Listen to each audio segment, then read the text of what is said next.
Hola Movie Lovers, bagaimana kabar kalian hari ini? Jumpa lagi dengan saya yang kali ini akan merangkum alur cerita film Mandarin yang dibintangi oleh aktor ternama, yaitu Ekin Cheng.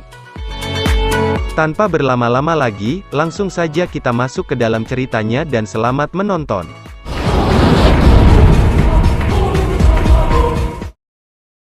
Film diawali dengan adegan di mana seorang pria yang bernama Hiro, menerima senjata pusaka warisan keluarganya yang berupa sebuah pedang berwarna merah membara seakan memperlihatkan kalau pedang tersebut telah banyak memakan darah.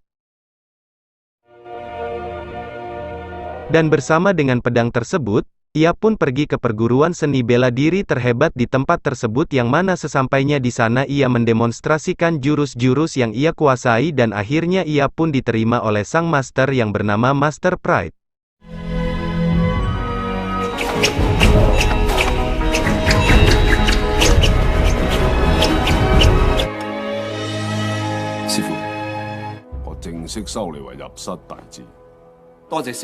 Kemudian ia pulang untuk memberitahukan kepada keluarganya kalau ia diterima sebagai murid oleh Master Pride.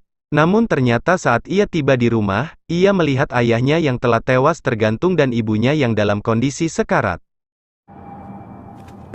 Sang ibu pun sesempat mungkin memberitahukan kepadanya, kalau yang melakukan semua ini adalah orang-orang asing yang memiliki dendam kepada ayahnya karena sang ayah merupakan orang yang berani memberitakan tentang kebusukan orang-orang tersebut. Dan dengan amarah serta emosi yang membara namun tetap tenang seperti pedang yang dimilikinya, ia pun menuju ke tempat orang-orang asing tersebut untuk membalas dendam atas apa yang telah dilakukan oleh orang-orang tersebut kepada keluarganya.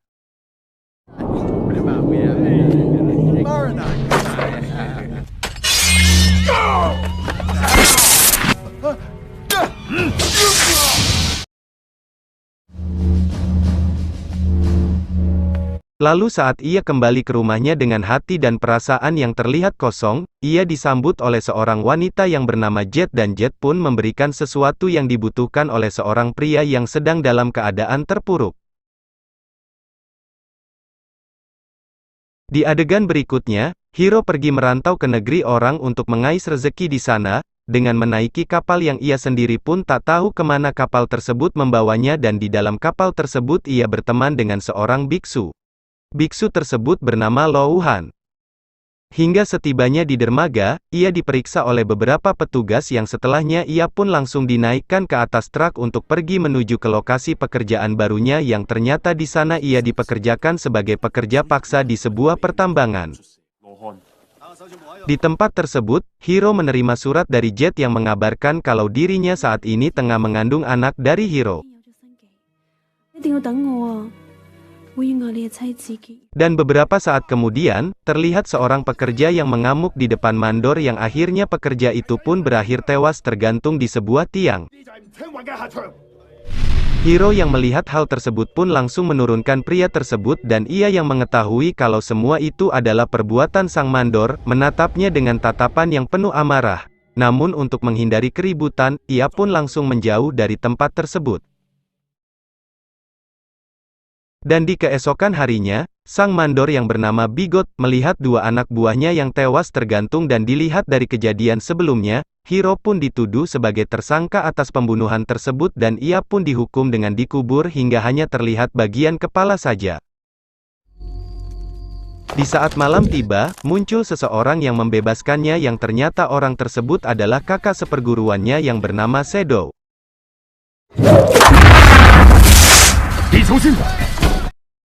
Kemudian adegan berganti di mana sang istri yang bernama Jet menyusul ke negeri di mana Hiro berada dengan ditemani oleh sahabatnya, dan di saat ia menanyakan keberadaan Hiro kepada seseorang di sebuah penginapan, ternyata Hiro telah menjadi seorang buronan dengan bounty yang lumayan tinggi.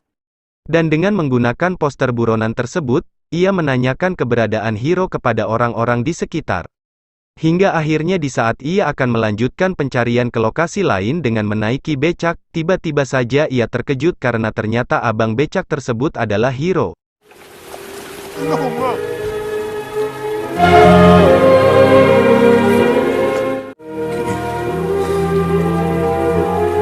Sebelum melanjutkan ceritanya, Saya akan menjelaskan kenapa Hiro menjadi seorang tukang becak. Itu semua dilakukannya karena dengan isi surat dari Jet yang mengatakan kalau ia akan menyusulnya ke negeri tersebut, Hiro pun sengaja menyembunyikan identitas buronnya sebagai tukang becak di dermaga yang selalu mengangkut pendatang-pendatang baru dan berharap suatu saat pendatang tersebut adalah istrinya hingga akhirnya harapan itu pun terwujud. Lanjut. Kemudian di saat Hiro dan Jet sedang bersama di sebuah penginapan, tiba-tiba Shadow datang menemuinya untuk memberitahukan kalau guru mereka yaitu Master Pride, mendapat tantangan dari adik seperguruan Master Pride itu sendiri dan orang tersebut juga mengirim beberapa ninja untuk mencari informasi keberadaan Master Pride. Hiro yang mengetahui kedatangan mereka, secara diam-diam mengawasinya yang ternyata para ninja tersebut bekerja sama dengan Bigot untuk mencari tahu informasi keberadaan Master Pride dengan mengorek informasi tersebut dari Hiro. Hingga di malam berikutnya, di saat ingin mengawasi para ninja tersebut yang ternyata keberadaan Hiro telah diketahui oleh para ninja tersebut dan akhirnya terjadilah pertarungan antara para ninja dan pendekar pedang.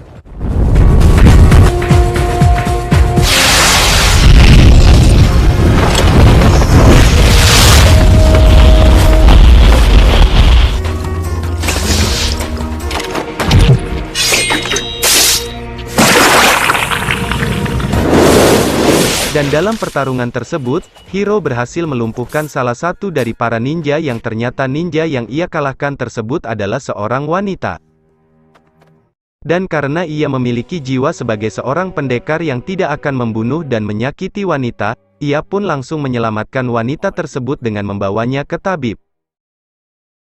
Setelah sembuh dan kembali ke kelompoknya, wanita tersebut memutuskan untuk keluar dari kelompoknya dan sebelum pergi ia menemui Hiro untuk mengembalikan sapu tangannya. Namun ketua kelompok wanita tersebut mengawasinya dan mengetahui kalau Hirolah yang menjadi alasan mengapa wanita itu memutuskan untuk keluar dari kelompoknya.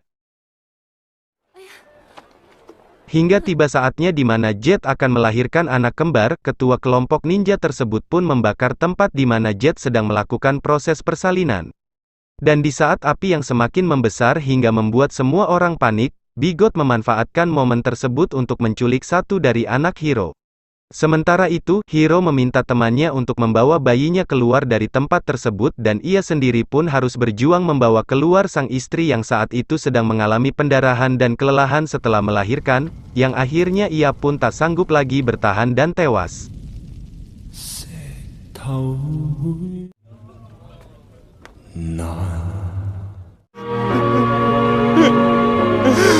Dan setelah meninggalnya sang istri, Hiro bertemu dengan peramal yang mengatakan kepadanya kalau dirinya akan terus kehilangan orang-orang terdekatnya jika ia terus bersama karena ia terlahir di bawah naungan bintang kematian.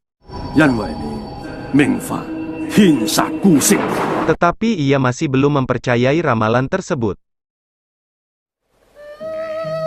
Kemudian setelah memakamkan sang istri, ia menitipkan anaknya kepada sahabat dekatnya untuk merawat dan membawanya kembali ke kampung halamannya.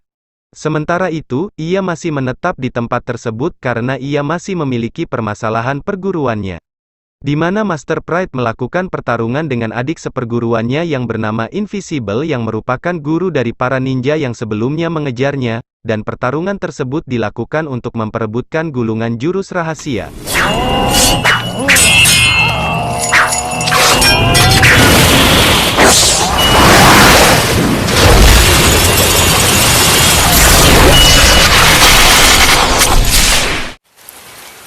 Invisible yang kalah dalam pertarungan tersebut, meminta Master Pride untuk melakukan tanding ulang, namun Master Pride menolaknya dan mengatakan kepada Invisible kalau nanti yang akan bertarung dengannya adalah Hiro. Di adegan berikutnya, Master Pride memberikan gulungan jurus rahasia tersebut dan menurunkan ilmunya kepada Hiro sebelum ia wafat akibat luka dalam yang diterimanya dalam pertarungan sebelumnya. Dan dengan kematian sang master, Hiro menjadi percaya pada ramalan yang sebelumnya telah dikatakan oleh sang peramal kepadanya dan ia pun menghilang begitu saja untuk menghindari garis takdirnya dan tanpa ada seorang pun yang mengetahui keberadaannya. Beberapa tahun kemudian, anak dari Hiro yang bernama Sword kini telah dewasa dan pergi meninggalkan kampung halamannya bersama sang paman untuk mencari keberadaan ayahnya. Ia memulai pencarian di penginapan di mana sang ayah dulu pernah tinggal. Di sisi lain, si pemilik penginapan yang sedang merayakan sebuah festival, dihampiri oleh seseorang yang sedang mencari seorang biksu buron bernama Lo Uhan di dalam penginapan miliknya. Dan sebagai seorang teman dari biksu tersebut, ia tidak mengizinkan orang tersebut untuk masuk ke dalam penginapannya dan mereka pun berkelahi.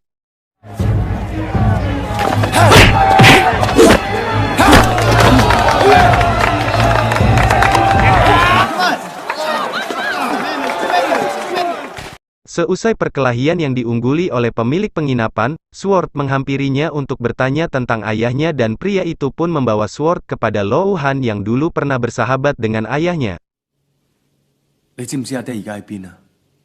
Fakta mengejutkan terjadi di sini karena ternyata orang-orang di penginapan tersebut berencana untuk membebaskan para pekerja di tambang yang dulu pernah menjadi tempat Hiro dan Lo Uhan dipekerjakan secara paksa dan Sword pun ikut serta dalam rencana tersebut. Hingga hari H tiba, mereka menyamar sebagai penghibur di tambang tersebut dengan pertunjukan opera dan mereka pun menyisipkan pesan rahasia kepada para pekerja di sana untuk membantu penyerangan di saat sinyal penyerangan dimulai, dan saat pertunjukan selesai, pertempuran pun dimulai.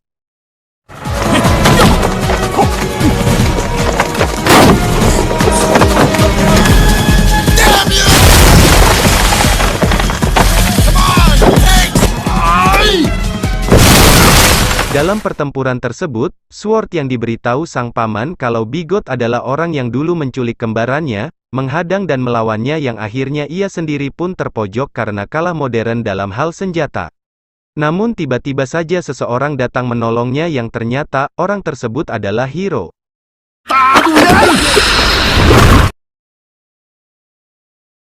Namun dalam pertempuran tersebut, sang biksu tewas akibat terkena ledakan dan hal tersebut membuat Hiro sangat marah dan langsung mengakhiri pertempuran tersebut yang hanya seorang diri dengan melepaskan tenaga dalam yang membuat ledakan hebat ke arah pasukan musuh.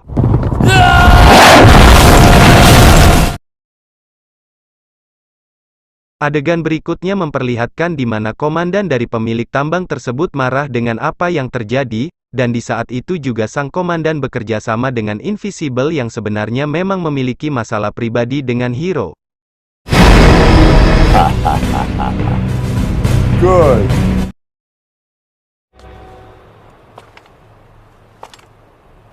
Invisible pun datang dengan hanya seorang diri ke penginapan dan menyerang semua orang di sana yang bertujuan untuk memancing agar Hiro muncul ke hadapannya, hingga di saat sang anak terancam oleh pedang yang dihunuskan oleh Invisible, Hiro pun akhirnya muncul dan mengajak Invisible untuk bertarung di tempat lain. Dengan membawa pedang merah yang selama ini ia sembunyikan di dalam sebuah patung, ia pun langsung menyusul Invisible untuk menyelesaikan pertarungannya.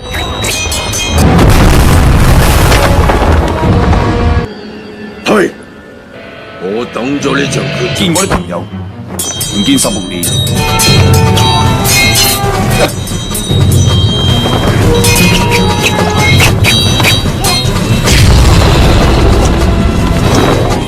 生存落去。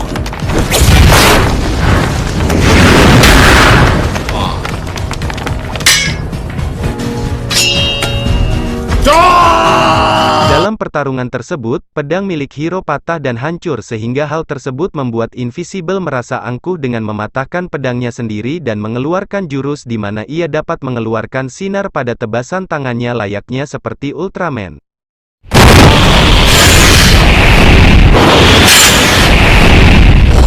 Namun di akhir pertarungan, Hiro mengeluarkan jurus rahasia yang diwariskan oleh sang master, di mana ia membangkitkan kembali pedangnya yang telah hancur dan membuat pedang tersebut menusuk Invisible hingga tewas.